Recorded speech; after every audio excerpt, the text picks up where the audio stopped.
itself?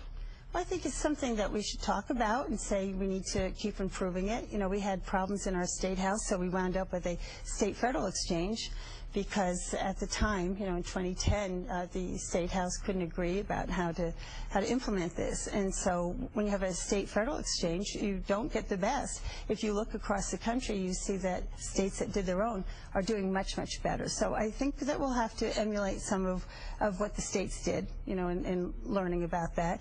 I spoke to the governor of Kentucky about how well it's working there, and it is. It's working very well.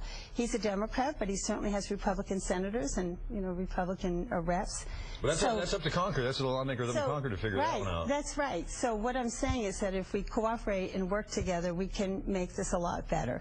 But what we have accomplished so far has been significant, and there are definitely roadblocks that we need to remove. And quickly on this point, how much dialogue had there been between the federal delegation, you know, congressional delegation, senators and Congress, and the folks up in Concord? Because this is, you know, something that's all tied together, and a lot of people were kind of left scratching their heads when the implementation of the exchanges first started. Well, remember, I lost in 2010, so I wasn't there for that implementation from 2010 to 2012.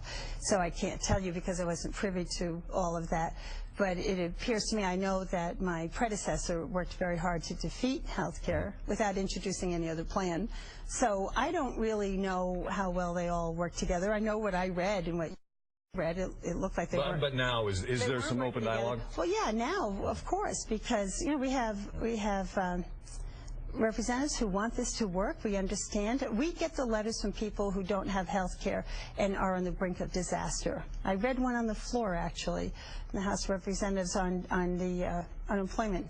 So, you know, we see the letters when people have problems, whether it comes from health care or lack of unemployment benefits or whatever it is. So we're motivated to work together to solve the problems of our constituents. Okay, and quickly, you talked about your predecessor. We're looking at the Republican fields coming together. You're looking at a Frank Ginta rematch potentially, or Dan Innes. What do you think about your challengers so far as we head into an election year?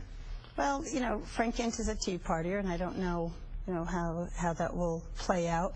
But I know that both of them have focused more on Wall Street than on Main Street.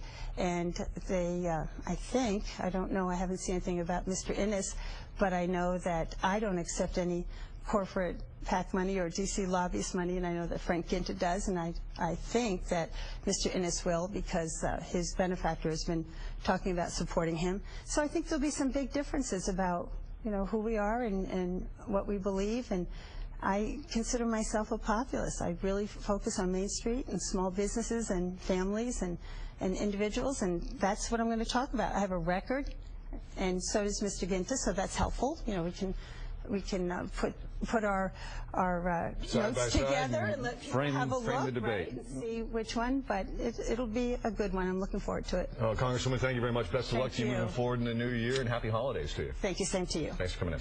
I'm going to be right back to talk about that next session that we're discussing up in Concord. Stay with us.